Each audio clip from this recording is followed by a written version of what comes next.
امن یجیب المضطر اذا دعاہ ویکشف السوء. یہ 20ویں پارے کے پہلے صفحے پہ ہے، یہ یاد رکھیے گا. پہلے ہی صفحے پر جس کو قرآن پڑھنا آتا ہے اس کو بٹھائیں، اس سے پوچھیں وہ آیت کدھر ہے. شروع کے اندر ہی ہے 4-5 صفحوں کے بعد. امن یجیب المضطر اذا دعاہ ویکشف السوء. جو یہ پڑھے گا اب سنیے اس کو کیا کیا ملے گا.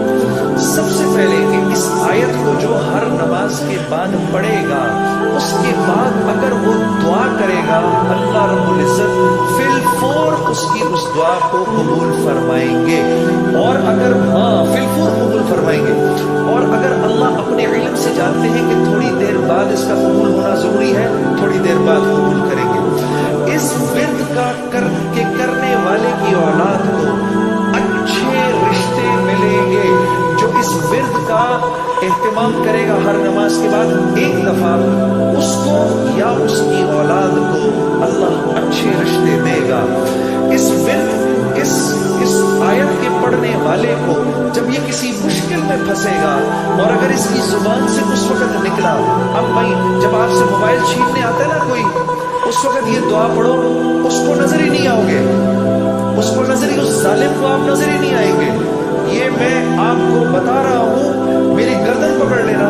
اگر کسی کو دیکھو کہ موبائل چھیننے آ رہا ہے، یہ دعا پڑھو، امن یجیب المضطر اذا دعاہ ویکشف السوء. اللہ اس ظالم کو ہمت ہی نہیں دے گا آپ کے پاس آنے کی.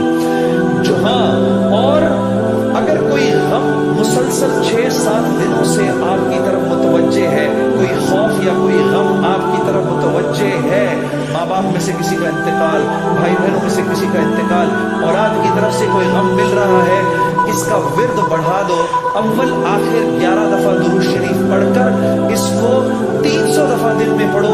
اللہ اس غم اور خوف کو دور کر دے گا. یہ ورد پڑھنے والا اللہ کبھی اس کو نامراد نہیں کرے گا.